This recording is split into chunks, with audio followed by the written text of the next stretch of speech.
after months of nothing, NASCAR is back, and it is back for the 75th time in history. Welcome to the beginner's guide to everything you need to know about the 2023 NASCAR season. I'm Jack Krause. Hope you're all having a wonderful day, and I'm gonna get you set and ready, everything you need to know for NASCAR 2023. Of course, this is the 75th anniversary of NASCAR, so it is a special year. We have a lot to talk about, a lot of storylines, new changes, old faces, and new places. Let's not waste any time and jump right into it. First one we need to talk about is the next gen car in its second year of production and debut last year, and there was a lot of good that came out of it. Parity, we saw a ton of parity, 19 different winners, which ties for a NASCAR record for most amount of different winners in a single season. We saw drivers like Chris Buescher, Eric Jones come out of nowhere and put on stellar performances in their respective ways. Buescher at Bristol and Eric Jones at Darlington. Chase Briscoe and Tyler Reddick, other drivers that have stepped up to the plate and have gone to victory lane. Now the question is that will that continue in year two? And I do believe yes and no. I do believe that we're going to see some form of parity. I do think we're going to see a lot of different winners.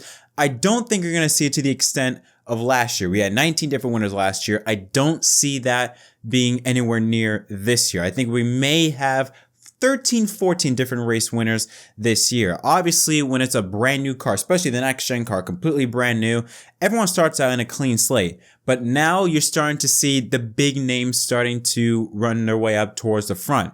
When you have a year of production, now the teams with the money are going to be the ones that are running up front. So the teams like Hendrick, teams like Penske, Gibbs, SHR, starting to now come up on its own. They're now going to be able to, I think, in 2023, we're going to see them up front a lot more. I do think, though, you're going to see RFK Racing, maybe even JTG Racing, now Legacy Motor Club.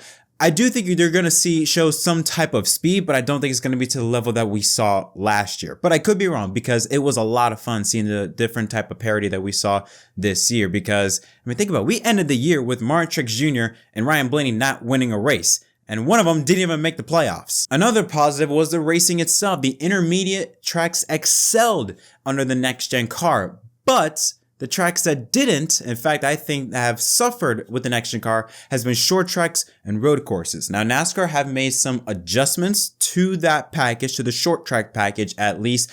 Will it work? Remains to be seen. But those are the tracks we're going to be keeping our eyes on. Tracks like Martinsville, Bristol, Richmond, Coda, Watkins Glen, that, in my opinion, have suffered due to the change to the next gen car. Well, except Coda. Coda was a really good race. That is something we're going to need to keep our eyes on. Another thing we need to keep our eyes on with this next gen car is safety. First and foremost, most importantly, it's safety. We saw an unusual amount of drivers reporting pain, wrecks hurting more than what they're used to feeling after a wreck in previous generation of cars. We saw 2 drivers out of races due to concussions. Kurt Busch basically had to retire after his July Pocono crash in qualifying, and Alex Bowman later in fall in his race crash at Texas Motor Speedway. He was out for 3 races, came back for the final race at Phoenix. We can also even throw in Cody Ware, who suffered at a hellacious crash also at Texas and had to sit out for the Charlotte Roval race. That is something we're not used to seeing in NASCAR, in today's NASCAR, is drivers getting hurt. And that's something that's going to be very important to watch in 2023.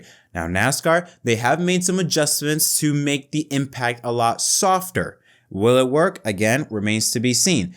Our only way of knowing if it works is from the drivers themselves. We heard last year, the drivers have outright said that the wrecks hurt more. We'll know in 2023 if a car hits the wall, and a driver like Denny Hamlin or Kevin Harvick that have raced in 3 generations of cars at least. I do know that a lot of reporters are going to go to those types of veteran drivers for any advice or any type of comment on whether or not the hits are actually softer. Because at the end of the day, I don't care how great the racing is, we cannot afford our drivers getting hurt. That's first and foremost. So that's going to be a hot topic to look out for in 2023. Is the next gen car, how well will it run on the short tracks and road courses that have suffered? And most importantly, how will it do safety wise? Will our drivers be safer this year than where they were last year? Next up, we're going to talk about is the schedule. Now, unlike the previous 2 seasons, this year's schedule doesn't have that much change. There's still change, but very few changes. Let's take a look at the 3 major changes that are taking place in the Cup Series schedule for this year. The biggest one, of course,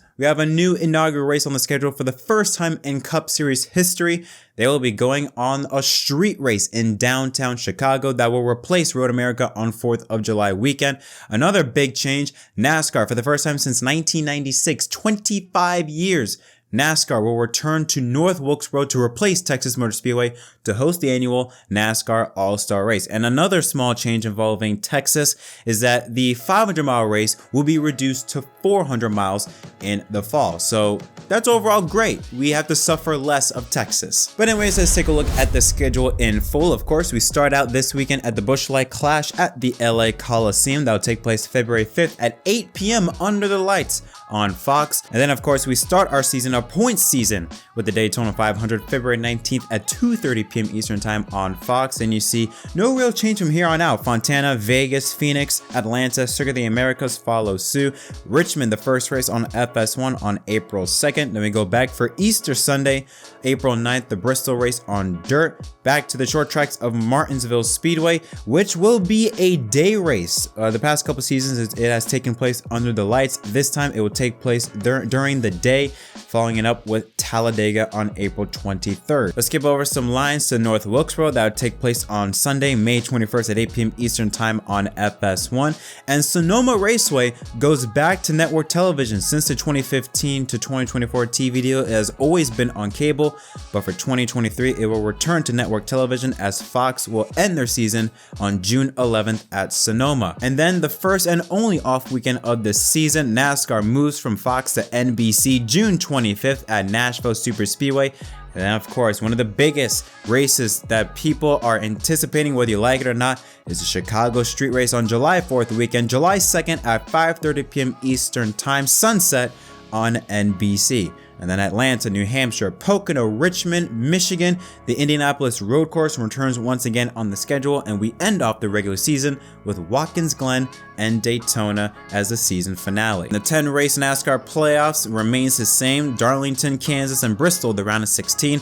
Texas, Talladega, the Charlotte Roval, the round of 12. Vegas, Miami, Martinsville, the round of 8. And we once again end our season in Phoenix for the championship race, November 5th at 3 p.m. Eastern time on NBC. And overall, I like that this schedule doesn't have so much change. Yes, we have the two big ones, Chicago Street Race and North Wilkesboro, but we look at last year, we saw 2-3 inaugural races, and so much change has happened year in and year out that it would start to feel stale if you just keep adding new stuff. Sometimes it's okay to take a break or two. Have one or two of the same schedule before you add something new. I think it keeps it a bit fresh and also keeps a bit of a mystery involved. You don't know that, are they gonna add a new track or add something this year or not? Keeps it a bit of a mystery. So I like that there's not much change outside of those two things I mentioned, but it's kind of fitting. You know, NASCAR's 75th anniversary is all about looking to the past and also looking towards the future. I think this schedule encapsulates that perfectly. We're looking at the past, NASCAR going to North Wilkesboro, throwback weekend on Mother's Day at Darlington, and then looking forward to the future, new types of racetracks. Los Angeles Memorial Coliseum, even though it's in its second year running, still pretty new facility, new venue for the Cup Series, and the Chicago Street Race. You're throwing back to the past, to the tracks like Darlington and North Wilkesboro, and you're looking forward towards the future to new adventures with tracks like Los Angeles and Chicago. I think this is a perfect schedule for NASCAR's 75th anniversary. And as we look forward towards the future, we do have to say goodbye to someone that has been a huge part of NASCAR, especially in the 2000s. And I'm talking about Bakersfield, California's Kevin Harvick, who announced that he will retire from NASCAR Cup Series competition at the end of this season. After spending, 23 years in the sport, made his debut back in 2001. Of course, we know the stipulations around that move, replacing the late, great Dale Earnhardt. Kevin Harvick came in with probably the most difficult task to do in all of sports, and that is to replace Earnhardt, and did it without skipping a beat. Won in his third race of his entire Cup Series career at Atlanta, and an emotional, close finish with Jeff Gordon. Won another race later that year in Chicagoland, and has just had a stellar career. 2014 Cup Series champion, a two-time Xfinity Series champion, won the Daytona 500, the closer. He earned that nickname after somehow coming out of nowhere and stealing race wins. He did that with Mark Martin that year. Three-time Brickyard 400 winner, two-time Coke 600 winner, and a two-time Southern 500 winner. Kevin Harvick also currently has at the moment 60 career race wins. That is tied with Kyle Busch for 9th on NASCAR's all-time list. So that is also going to be a big topic, is how would Kevin Harvick do in his Swanson season. We haven't seen that Peyton Manning type of season from any driver aside from Jeff Gordon, who was close to doing it in 2015. We saw when Jimmy Johnson retired, Dale Jr., Tony Stewart, when those drivers left, they kind of left on meh terms. Kevin Harvick is one of the few drivers that I've seen that no matter where he is, no matter how old he is, he somehow managed to keep up with the field. I mean, even in 2021, which was somewhat a bad year, he still finished inside the top 10 in points. It seems as though as the older he gets, the better he gets, or at least the more consistent. It's not that far. 2 years ago, he won 9 races that year. Ever since he made the switch to Stewart-Haas Racing, he has just been on it, and I cannot see why that he wouldn't continue that trend into 2023. I'm not saying Kevin Harvick is going to win the championship, but I do believe that he will have a good season and a great way to end his Cup career. Another question we need to point out is who's going to replace Kevin Harvick in the 4 car. Legendary driver, it's a hot car with a big team like Stewart-Haas Racing. Who would take over that 4 car? You could look at maybe a Cole Custer, who is currently being regulated to the Xfinity Series. You could look at maybe a Riley Herbst with that Monster Energy sponsorship. Or maybe outside of that, what about a Ross Chastain? What about maybe Daniel Suarez? There's a lot of drivers that are currently on the market after this year, which is something that's going to be very important to look out for. That not only how Kevin Harvick will do this year, but who will take over the 4 car in 2024. And another thing we need to point out is the sponsors. Would Busch Light return to NASCAR, at least as a team sponsor? We know it's a corporate sponsor, it's a series sponsor, but would it return as a team sponsor once Kevin Harvick retires? A lot of stuff is going to be figured out as to what the future holds for that 4 car. And now let's talk about the driver changes for 2023. Seeing some old faces in new places. Let's go over the entire silly season moves. Let's first start off with Petty GMS, now being rebranded as to the Legacy Motor Club. Jimmy Johnson joins the team as a part-time driver, but also as an owner. They've also replaced the driver of the number 42 car. It was Ty Dillon. This year is Xfinity Series driver Noah Gragson. Even though Dillon will be out of a ride at the newly renamed Legacy Motor Club, he will still have a ride in the Cup Series, joining the now 2-car full-time operation at Spire Motorsports, teaming up with Corey LaJoie in the new number 77 car. At 2311 Racing, they also made a big change. Kurt Busch, with his crash at Pocono, leaving him with a concussion. He has prematurely retired from Cup Series competition full-time. They needed a replacement, and they got one in Tyler Reddick, who originally was supposed to join the team in 2024. He was able to get out of his contract with RCR. RCR let him go early, so he will be driving the number 45 Toyota Monster Energy car for 2311 Racing this year. Replacing Tyler Reddick at RCR is Kyle Busch. After spending 15 years with Joe Gibbs Racing, will now replace Reddick in the rebranded number 8 Camaro ZL1 for RCR. Replacing Kyle Busch at Joe Gibbs Racing is youngster Ty Gibbs, the defending Xfinity Series champion, while now driving the renumbered 54 car. That's right, for the first time in history, Joe Gibbs Racing will not field an 18 car in the NASCAR Cup Series.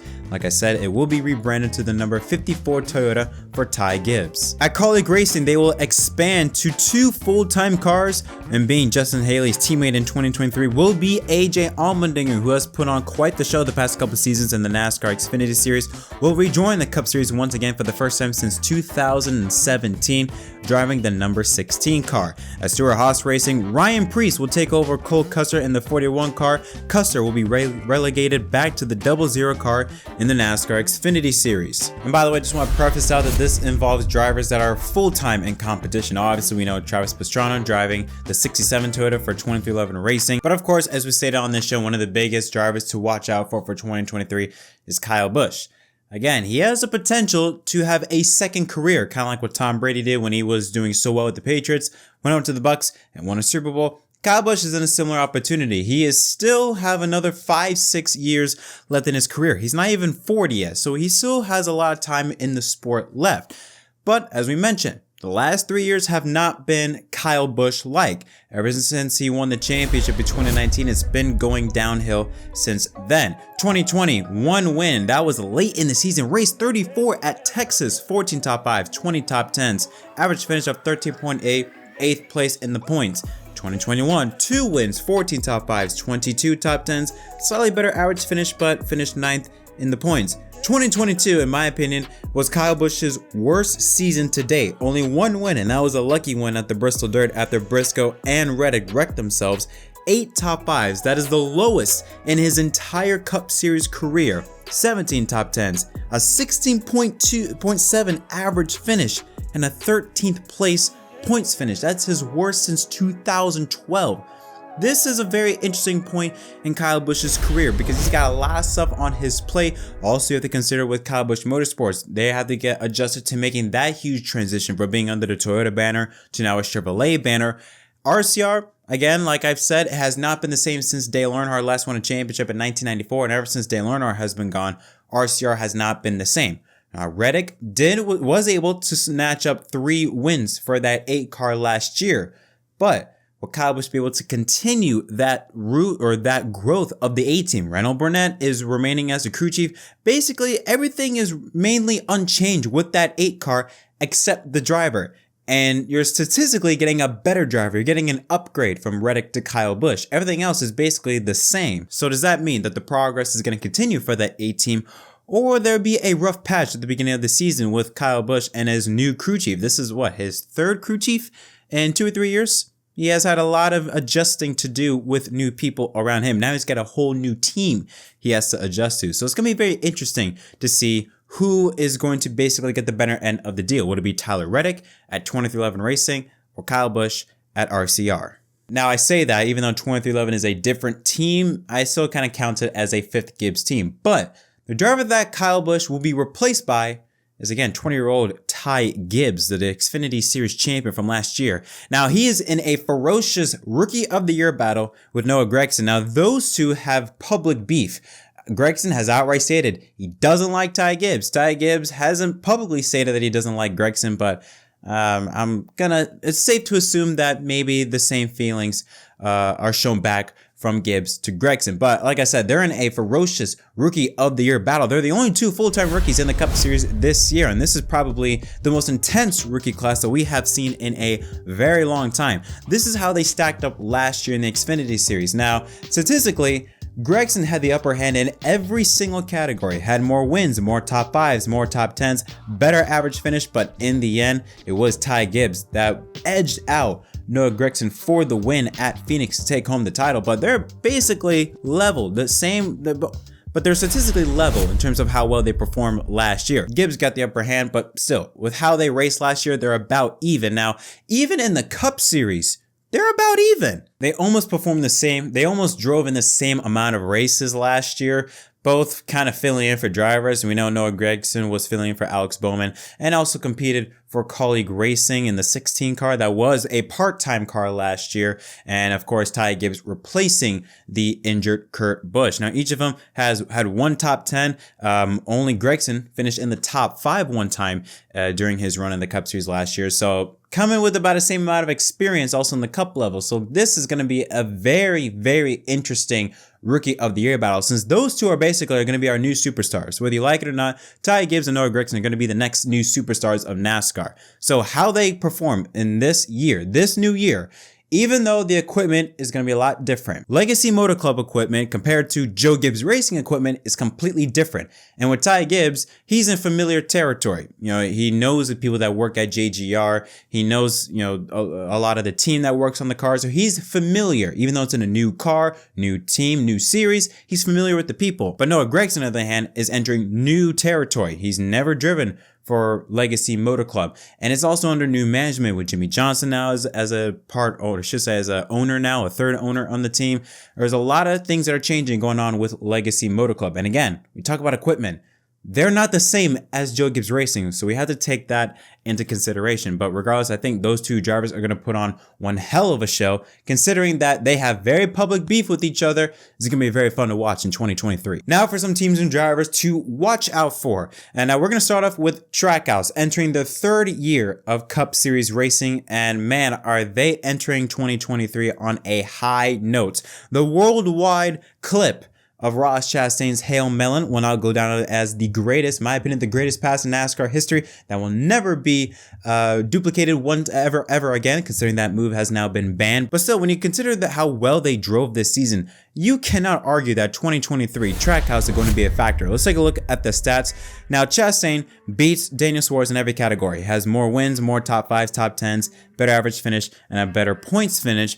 But I would argue with Daniel Suarez, what happened with him at the Charlotte Roval, power steering went away when he clearly was going to advance into the round of 8 had that not happened. But still, I love what I see at Trackhouse. Everything about it, the drivers with Chastain and Suarez, the culture, the team ownership with Justin Marks, Ty Norris, everything about this team I love. And I think it's just going to get better, better, better, and better. And I have no reason to not believe that Ross Chastain and Daniel Suarez are going to compete for not only just wins, I think they have the potential to compete for the championship with how well they've been performing and how well I think they're going to perform, because I think they're just going to get better and better. Another driver, another team that I see is going to improve a lot is 23XI Racing. Now, like I said, last year they went through multiple changes. They added a new team and Kurt Busch and that 45 team.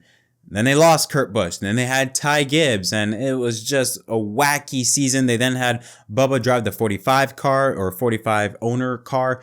It was just a mess. Now with 2023, clean slate. They have a new driver, a young, talented driver in Tyler Reddick. And I really like this pairing with Bubba and Reddick, and it's an underrated pairing. I know everyone talks about Trackhouse with Chastain and Suarez. A lot of drivers also look at, drivers like, Eric Jones and Noah Gragson, or like a Christopher Bell, how well he's been performing. But I look at those two drivers, of Bubba and Reddick, very underrated duo. Let's take a look at their stats last year. Bubba Wallace, 1 win, 5 top 5s, 10 top 10s, and 18.3 average finish compared to Reddick's 3 wins, 10 top 5s, 15 top 10s, average finish of 17.6. But I would argue that the stats doesn't tell the full story. If you actually watch Bubba Wallace's season, he had speed. There is 4 or 5 races I can think of the top of my head where that 23 car had speed. Unfortunately, the pit crew didn't do his job. I look at the first Kansas race. They had a shot at winning. I look at Nashville, shot at winning. I look at Charlotte, had a shot at winning. Michigan is another one that they had a real fast car and he ended up finishing second, wasn't able to get the win. But that 23 team, especially in the second half of the season, produced a lot of speed and is able to finish races up front. Now they got that second half of the year under their belts. They're bringing back the partnership of Bubba and Booty Barker. I think 2023, watch out for that 23 team. They're going to be a factor. I don't think about a championship factor, but I think they're going to contend for multiple race wins, including Tyler Reddick. We know how talented he is, and we know how talented that 45 is. Kurt Busch proved it. And when you have Kurt Busch as basically your mentor, you're in good hands. I mean, Kurt Busch has done things with teams, has elevated them to a level that no one expected. No one expected 23XI Racing to perform as well as they did this year. I don't think anyone predicted Kurt Busch to win this early in the season when he won at Kansas. So I think having Kurt Busch as your mentor, having 2 very talented drivers, a rising organization like 23XI Racing, that's a team that you're going to need to look out for this year. Same thing with Legacy Motor Club. Now, Legacy Motor Club is in a different category. They're a team that you need to look out for, but I don't think it's going to be a team to look out for like a 23XI or Trackhouse in terms of contending to win races. But it's a team to look out for the future. You look at a driver like Eric Jones. Jones has talent. He proved that last year where he took the 43 car, winning at Darlington in the Southern 500. So we know he has talent. And you look at some of the things that are happening over there. We talked about Jimmy Johnson now being an owner, part-time driver. A lot of people are going to look out to see what can he do in his 5 races returning to the Cup Series in the next-gen car.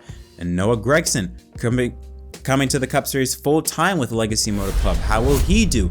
I think Legacy Motor Club is a 2-3 years down the line type of team, whereas let's see how will this develop. Compared to like a 23XI and Trackhouse, when they came into the Cup Series in 2021, those two were teams of, let's see how they do 2-3 years down the line. And I see the same thing happening with Legacy Motor Club. I don't think they're going to be a team to look out for in terms of winning races, but 2-3 years down the line, I would keep an eye on that team because some good things are happening there. And speaking of Tyler Reddick, I think he's going to have a breakout year. If we go more in depth with Reddick's recent results, let's take a look at the last 3 seasons. The last 3 seasons in 2020, didn't win a race, 3 top 5s, 9 top 10s, 19th place in points. 2021, no wins still, but almost doubled in the amount of top 10s, 50.0 average finish and a 13th place points finish. And then 2022, 3 wins, more than triple the amount of top 5s he had with 10 of them, 15 top 10s, 17.6 average finish and the 14th place points finish. Again, those numbers don't tell the full story. And he's at RCR. Now you're going to 2311 Racing. In my opinion, 2311 Racing is a better team than RCR at the moment. Again, I said this before. You're going to a better team, Toyota TRD help, and you have Kurt Busch as your mentor now. And you also got Denny Hamlin as also your mentor. You got two extremely talented, top performing. Denny Hamlin will be a champion, I believe that. But anyways, my point remains that you have two extremely talented mentors that are there to help you at a growing team that's already better than the team you were at. And I think when you look at Reddick's steadily performance, it's hard to argue why he can't have a breakout year in 2023. If he can do it in RCR, I believe he can do it in 2311 equipment. Another driver people are going to look out for is Ryan Preece. Now, for the first time in 3 years, Ryan Preece is back full-time in the Cup Series. Take a look at the full SHR lineup. Kevin Harvick last year won 2 races, competing in his final season this year. Eric Almirola, 2 top 5s, 7 top 10s. Briscoe got that 1 win at Phoenix in the spring, 6 top 5s, and 10 top 10s. But even though SHR, they are coming back up. They're not where they were 3-4 years ago, but they're coming back up. It's going to be interesting to see how will Ryan Preece do, because Cole Custer, let's be honest, was horrible. I mean, come on, let's not beat around the bush. He was not good in that 41 car ever since he joined the Cup Series scene full time. Now you have a new driver in Ryan Preece, a developmental driver for SHR. I think he signed that last year as a developmental driver. So now you have him in top equipment for the first time ever. I've always felt that Ryan Preece can drive. We saw what he did in the Xfinity Series during his time with JGR, won races. We saw what he did with the then DGR racing team in Nashville, won there. We know he can win races. Now let's see what he can do in a top equipment in the Cup Series. And of course, we saved the best for last. Joey Logano, the champion of the series, has the opportunity to put himself in elite company if he takes home a 3rd title in 2023. He's looking to go back-to-back for the first time since Jimmy Johnson. He did that back in 2010. 4 wins last year, 2nd all-time, 11 top 5s, 17 top 10s, led 784 laps, and had a 13.5 average finish. Basically, he started and ended off the year strong. Won the first race of the next-gen car at the LA Coliseum, and won the last race last year at Phoenix to take home the title. And he also won the inaugural race at Gateway. So it seems as though inaugural races are the thing. If that's the case, I put a lot of money on Chicago, since more than likely Logano's going to be a factor in this race. And anytime you are the current champion, there's always going to be a huge target on your back. We saw what happened last year with Kyle Larson, who had kind of like a championship hangover, where he still won races but was nowhere near the level that we saw in 2021. Let's see what Joey Logano does. Now, he didn't dominate like what Kyle Larson did, but he is the champion. Will we see that championship hangover that we have seen with other champions in previous seasons? Or do you think he's just going to pick up where he left off and just continue on the momentum, win multiple races, and have a shot at the championship in November? That'll be interesting to see, because ever since this playoff format was implemented in 2014, we haven't seen the consistency of champions. There's always been new champion after new champion after new champion. We haven't seen that consistency of the guy to beat. We still don't have the guy to beat. In the 2000s, it was Jeff Gordon. In the 2010s, it was Jimmy Johnson. But in the 2020s, we don't have that who's the guy to beat. Joey Logano can be that guy depending on how well he runs in 2023. But with the end of that is everything you need to know about the 2023 NASCAR season. I know there is still a lot more stuff that I missed, talking about maybe Denny Hamlin or maybe the status of Joe Gibbs Racing, Martin Truex Jr., but those, I believe, are the biggest storylines going in 2023. Of course, if you subscribe to this channel, please subscribe, leave a like for more content. We're going to keep you updated with everything you need to know from here until the checker flag waves at Phoenix in November. I am super excited for this season, the 75th anniversary of NASCAR. There's so much stuff to look forward to, from the drivers to the racing to the tracks. I'm excited. Hope y'all are. Thank you so much for watching. Make sure to be on the lookout for MDK Race Day as we preview the Busch Light Clash at the LA Coliseum. Until next time, my name is Jet. Thanks for watching.